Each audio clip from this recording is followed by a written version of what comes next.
Hello, my name is Jenny, and we are here today with Public Arts Midland to speak with Paul from Walker Custom Carpentry. So Paul, welcome. Nice to meet you. Nice to meet you. Nice to chat with you about what you do. So tell us who you are, what do you do? Looks like we're in some sort of a shop, so where are we at? Yep, my name is Paul. This is my shop, what we're in right now.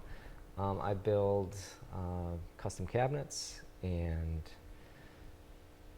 bookshelves and bathroom vanities, kitchens, any kind of custom woodwork. So what about how you got started? Like, is this, you've been doing this for a while now. About how long have you been doing this, and what got you interested? I've been in the construction industry for pretty much my whole life, since high school, so about 20 some years. I took a building trades class in high school where we built a house from the ground up, and that really kind of piqued my interest in the construction area. I'm very detail oriented, so I was drawn to like the fine woodworking aspects of that as opposed to like the framing or something like that. So the kitchens and the bathrooms, any kind of more in-depth, detail-oriented. Takes a little bit more patience to do those as opposed to maybe setting a house or doing the basics. Yeah. Okay. Okay. So were you from Midland originally, or did you grow up here? Or? Yep. Okay. Yep. So you're from here. You got started into the trades program, which is a great shout out to the trades because I know they still have that. Correct. Yeah. So what? Kind of walk us through your progression. So you did the trades program in high school. You got interested, and then what was your first job and kind of that sequence? My first job was for a builder here in Midland. He actually lived 2 houses down from me, so that's great. I knew him from a young age. And he built houses, did remodeling projects, did everything from the ground up. So I learned a lot from him. And then just progressed from there. I worked in a few cabinet shops over the years. I worked for a company in Freeland, Zentex, if you're familiar with them. Yep. They did museum exhibits, trade show booths. Pretty much everything that comes through their doors is highly custom and needs to be engineered, the whole project. So that was appealing to me. Oh, sure. Now, did you get in? My understanding is very, very limited with this, but did you get into more of the engineering side? Were you the one that executed the plans? Where were you with that? So I worked in the shop there. There was designers up front that would come up with a concept, and so they would, make a picture basically, and then I would take that picture and figure out actually how to execute that and how to make it real. Yeah. I bet you that's challenging because sometimes the translation of picture to actual is a little tough, right? Yes. Yeah? Yes. Oh, that's... But that was fun. That was the, that sort of challenge is exciting to me. Yeah. So now do you apply that skill set now to what you do? So if clients say, hey, I want you to help me, but I don't know what this looks like, how do you walk them through that? That is actually my favorite type of project where a client will have an idea, but maybe doesn't know how to execute it. So the details of figuring it out and helping it come into fruition is, I love that process. Yeah, no, that's great. Raise a lot of creativity and great, but there is a level of consistency with what that is. So that helps shake it up a little bit. Yeah, that's cool. So do you work by yourself now? And I've been out on my own for 2.5 years. Okay. And now I have an apprentice, Grace. She is here 3 days a week, and she's great. She has an eye for detail. Yeah, so these are corner cabinets. Yes. Yeah. This is a small kitchen I'm working on right now. Okay. Just lower cabinets. Yeah. And these are face frame cabinets, so they have a face frame. This face frame. Okay, yes. Yeah, got it. That's what that is. Okay. But you plan that all out, and you go to the house and you sketch that all out, and you figure that out. That's good. That's nice. Those are beautiful cabinets. These will all be inset doors, which are like a little bit tougher to do because all the margins have to be perfect all the way around. The doors will actually fit inside of this frame. Oh, so then how do they open then? Well, the hinges will still be in there. Okay, so then you push on them and then they pop out? Well, there'll be a handle probably on them. Oh, got it, okay. But as opposed to like a door that So overlaps everything's all flush. Yeah. That's gonna look really nice. And then do you stain this, or is this the color that it's gonna be? This kitchen, actually, the homeowner is going to be finishing. Oh. So they're okay. not decided whether they're going to just clear it or paint it. So I'm just putting it in raw, and they're going to take it from there. Yeah, wow. I mean, because it's beautiful. That looks absolutely gorgeous. Yeah. It's really pretty. Nice. And do you take pretty much any size of project? Like, Yeah. there's not a limit, so if someone has just a 6-foot section of cabinets, you'll Yeah. make that all look nice. Absolutely. Okay. Yeah. Good. Cool. Yeah. Oh, there you go. So recently, I made some house cutouts for Neighboring Week. So with your work with Public Arts Midland, these houses sound very cool. How then do you equate what you do to helping build community in Midland? That in your lives? Yeah. I think the jobs that I do, if someone is going to hire me to do a job, say a kitchen or a bathroom remodel or some bookshelves or a entertainment center, fireplace mantle, it's an investment.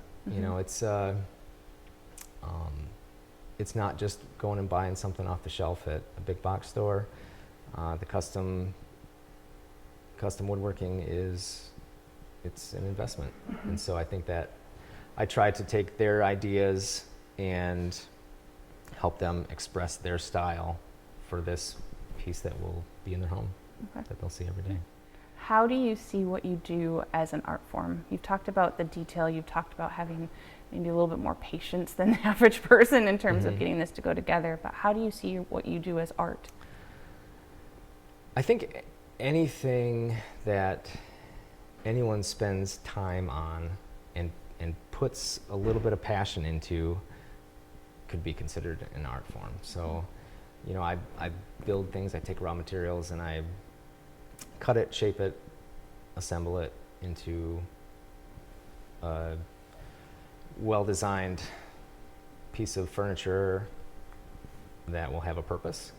And I think that in itself is somewhat an art form.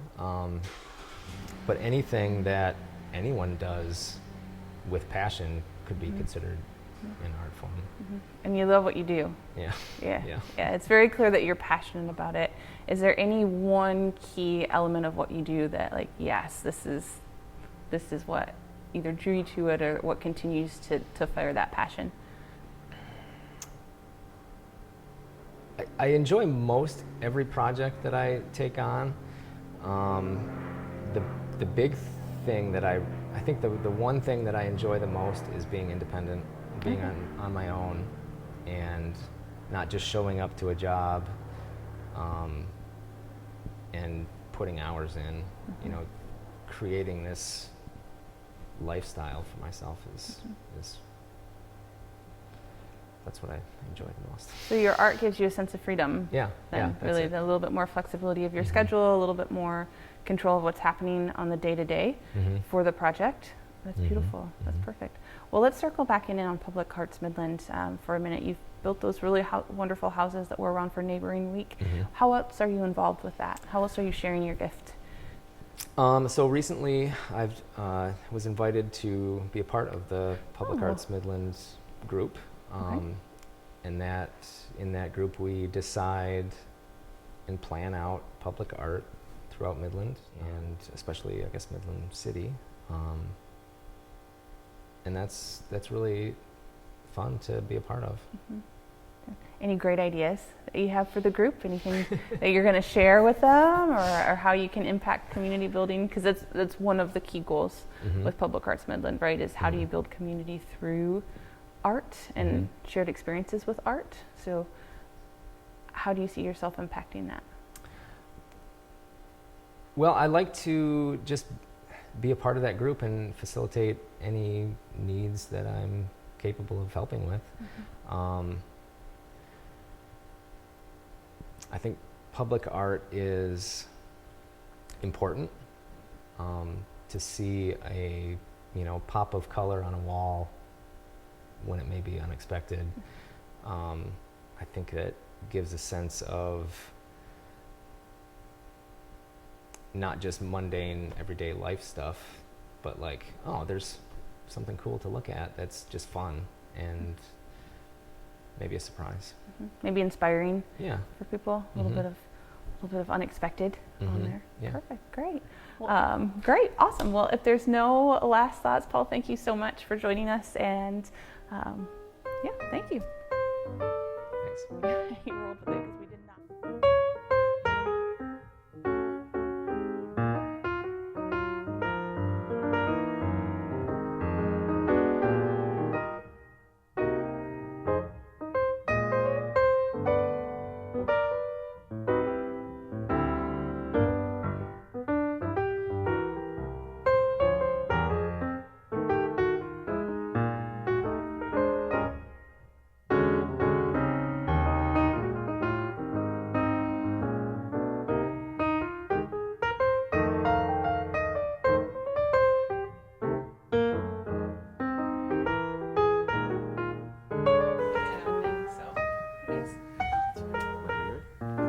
Hello, I'm Jenni from Public Arts Midland, and today we are here with Barb and Willie, going to talk to us a little bit about wood carving. So, Barb, Willie, welcome.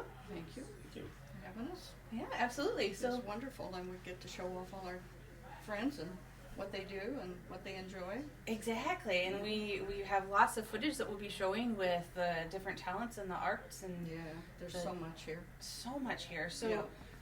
what is this group, and how did you guys get started? Well, William got started first, and down at the community center. Okay. And I guess you can tell your story.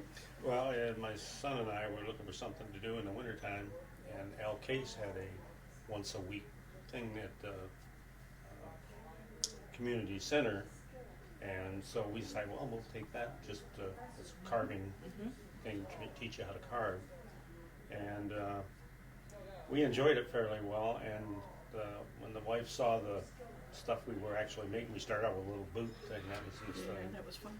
and once she saw that, she had to do it. So the next year, her and I went down and took the same winter class the following winter. Okay. So that's how we really got started carving. And then after that, we've taken seminars with other folks and had People from You know, all over the United States teaching. And right. We've been to Branson down there for a week's class down there. And then we had the Midland Fairgrounds where we had people come in from all over to teach. Okay. And so it was wonderful there. We had a great group of people there teaching, and it was all week long, and it's just lots of fun and camaraderie, and you get to see people that you haven't seen all year. It's just a great, it's like these folks here. You know, there's so much fun, and we love to be together. So it sounds like it started out as a hobby, It did. and now you're going to conferences and meeting with different groups. So this has Yeah. really escalated. Did you have any idea when you started that it was No. going to blossom into this? No, we didn't. Again, it's fun to do, Yeah.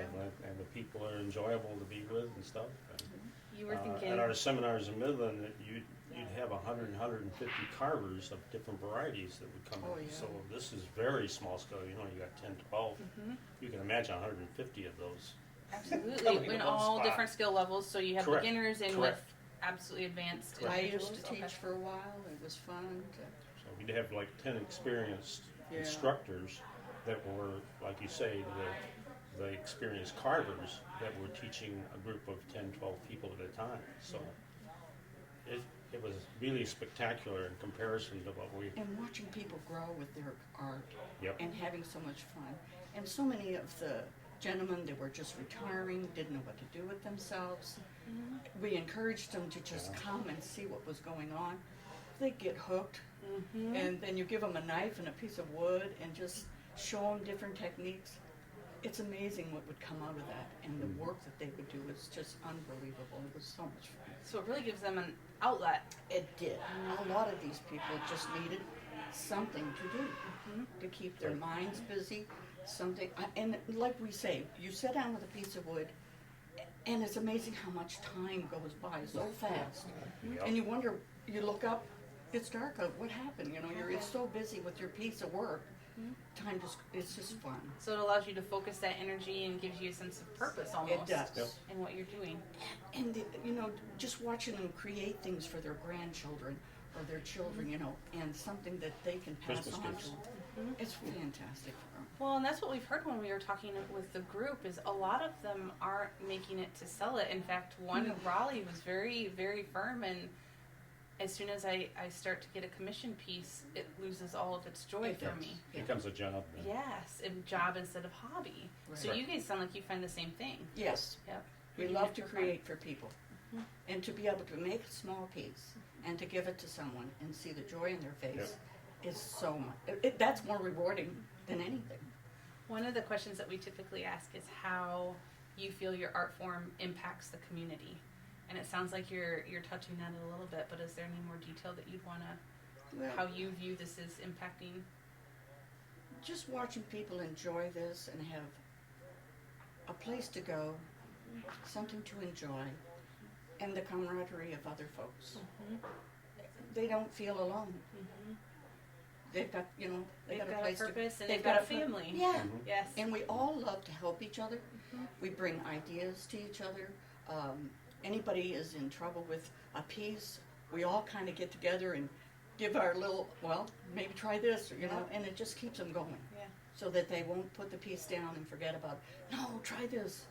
And then if something breaks off it, okay, now you can create Change something pattern. different. It's a new idea. Just Yes, have it. it happens a lot to all of us. Yes, And then you create something different from it. Actually, well, and it's such a great lesson in perseverance, right? Like, and maybe not getting so hung up on an idea of how it has to be. Right. And people worry, well, I'm not very fast at this. You don't have to be. Enjoy it. You know, That's the key. well, they'll watch if I carve something. Oh, you did that so quickly. I can't do that. Yes, you After know, 100, it's you can do it. practice. Yes. And You- don't put yourself down. You're doing beautiful work, and you're doing it on your time. You enjoy it. It doesn't have to be done today. Absolutely, and that Take level your of time. patience. Yeah. Now, are there any? All of this group, obviously, we're at the Senior Services Center, so we're a little specific in age demographic. But is there any constraints on this? Like, if you're 10 years old and you want to get started on this, is there something that, or is, The only thing we run into with difficulty with age after like 18, it's not a problem. You don't have to be a member of the club or anything to carve here. And okay? this is a family center, not necessarily a senior center. So 18 and up, you can come and carve at your leisure. Yeah. Below 18, then you have to have a parent with you to make sure Yeah. 'Cause that it's a somebody's safety issue. responsible Safety for issue. that. But with But knives, other you than can that, yes. really get some nasty cuts. Oh, sure, absolutely. And so, yeah, we yeah. encourage the if the parents there, and we'll more than, I used to have, at the other senior center, there was 2 families that were homeschooled. Okay. Yep. So she would bring all the children, I think there was 7, Mhm. and I would create something each Little project. week, a project for the children to do. And the mothers okayed with the knives, and I would show them the projects I would have if they were Right. okay with them. Yeah. And then we would set, those kids had more fun. And then the little girls were really too small to handle knives. So what I did with them, I set them up with soap carving. Oh, So I Okay. made wooden tools for them. So they each had a Yeah. set of wooden tools. And then the little girls would set, and they would create little bears, little bunnies. Sure. I would have soap carvings adorable. already carved for them, and then I would give them a block of soap, put a pattern on them, show them how to, How cut it to out. work and, with it. And the little girls had more fun with those things. well, and I love that. That's so beautiful because it's capturing so many different elements of It's the same skill technique, sets. whether it's wood or soap. Yeah. So absolutely. And they had these little Safer. wooden knives, and they felt great just being able to use them. and it had to look absolutely adorable And they with would these little take kiddos. Oh yeah. Oh yeah. And they were a 7-year-old, And the older boys, now I had to do a little more creating for the older boys Sure. because I didn't want them to get bored. Yeah, You know, absolutely. giving them little things. They don't want that. They want something that they can Cardboard. work on Actually, and take home. Yep. And that's what they enjoy doing. So I had to work a little harder. Instantly, I'm thinking, how can you apply this to all the schools and get kids working in some sort of manner? And I in need this? that. Yeah. Absolutely, Yeah. like it's an outlet for everyone. It sounds like. Yeah, So and they can take it home. every single interview that we've done, perseverance has been a theme that has come out, Correct. and that's exactly what you're talking about. Yep. Don't get distraught if something No, isn't this. no. Keep moving through. Here's how we can work, Yeah. but don't give up and keep trying and keep Yeah, going that's what's towards it. important. And that's Yeah. a great lesson. And it seems like the art community in general, no matter where you're at, They all work that way All work and that way. encourage. yes, Don't give up, try. yes. Yep. And That's see how far you can go with it. And you guys are clearly modeling that. Oh, some of the students I had, to see where they went afterwards, Oh, and they outdid me.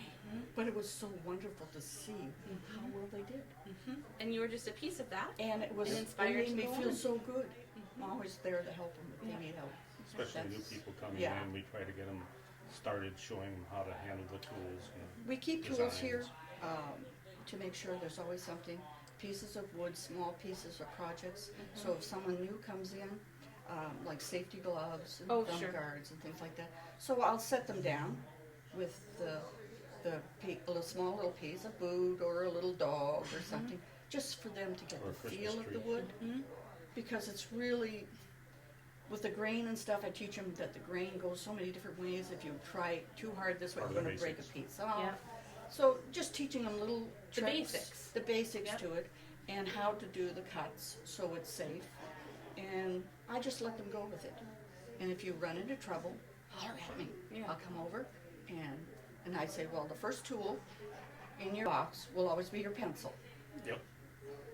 You take your piece and you draw where you want to take wood off and start working on that, and then it'll come out of there. There's something in that wood, you'll find it. Yeah. So That is something we've heard consistently when we spoke with the group, and one gentleman in particular could see, just by looking at the piece of wood, what it was going to turn What he into, wanted out of it. what he wanted out of it, Yeah. and then it was just a matter of making it happen. And it sounded like not everybody in the group could initially see it, but everyone had that ability to work through it and create it, and there Yeah. was freedom Mm-hmm. in that yeah, process. and if they get lost in it, we'll kind of, as a group, we'll all look at it, and each person is going to see something different into it. Correct. But that gives them ideas. Well, I'll try this or try that, and then keep going with their project. And don't give up. Just keep trying. One of the things you may want to do is look. She brought some stuff today as an example of the type of thing that we try to get different things to bring in to encourage Absolutely. them to carve something different. Well, now it's Christmas, so I've got this goofy little Christmas tree to give to everybody to try. Perfect. You You got to know? start somewhere. And if you see what you can create out of it. A lot of times I'll bring things in. What they like me to do is to bring in a piece already finished, so they see can look at an it, so they example. have ideas, examples. Well, that's helpful. So I do that. I'll carve a piece, then William will cut them all out. Then I'll put them in little packages with a picture, and that way they can look at the picture and create what they want out of it. And then they've got something different to. It just keeps them busy with something new all the time. So I try to do that every once in a while. Oh, that's perfect. And they like the little treats, so. Oh, that's a something- challenge. Something yeah. a little bit different If I than find out of the something in ordinary. a book, or I just make it up and they'll try it. That's perfect. Gives them. Any words of wisdom for someone looking to get started in wood carving? How should one go about this? There's so many clubs around. Okay. There are. Look for clubs in your area. Then all you have to do is call them. They will welcome you in. They'll set you down like we do here. They will have tools. They'll show you how to work on things. Each person has a different. You might start in the round, but you might not. That might not be your thing. There's chip carving. There's relief carving. All kinds of different things. But every club does this. Okay. And they in the usually state have a of variety of in the experienced state of people. Michigan, there is so many clubs, Mhm. and that's what they need to look for in their area. And if try and get a little group going somewhere, and If you find other people, you put the word out that you'd like to carve, somebody's gonna contact you. Someone's gonna find you. They That's just, perfect. they're all out here, and we've worked with the Michigan Woodcarvers Association. Get you they- some information. Well, there's a website there that they can get a hold of, Sure. and they will let them know all the clubs in the areas, and work with them. So really, don't be afraid. Just Don't be dive afraid. right in And there's Give it a try. always, Try. always someone there to help you. Okay. And they will welcome you in like a new child. Sit you down and help you. That's perfect. Oh my Yeah. goodness. Well, thank you so much for spending time with us today Always and pleasure. and sharing your art form. And if we can get more folks, the better. Okay. We need more younger people. Okay. Well, we'll put the word out. Okay. No, that's awesome. Thank you so much. Not a problem. Thank you. So do you name all of your stuff? No. No. But this is just Earl and Pearl. Yeah. So you have that with his little handkerchief and his Pearl. pearls necklace, yes. Pearl. So, Oh my gosh. That's so cool. And who's this? it's just a Civil War. Civil War soldier, so it's not supposed to be anybody in particular, No. but I just got a picture of it. the detail of the eyes and Yeah, that And I the carved the color. eyes different on this one here. They're actually flat, they're not round. oh, they look round. They look like they have curved something. They're actually just flat, you know. Thank you. How about that? So how long have you been doing this?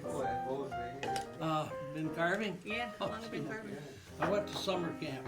Okay. Probably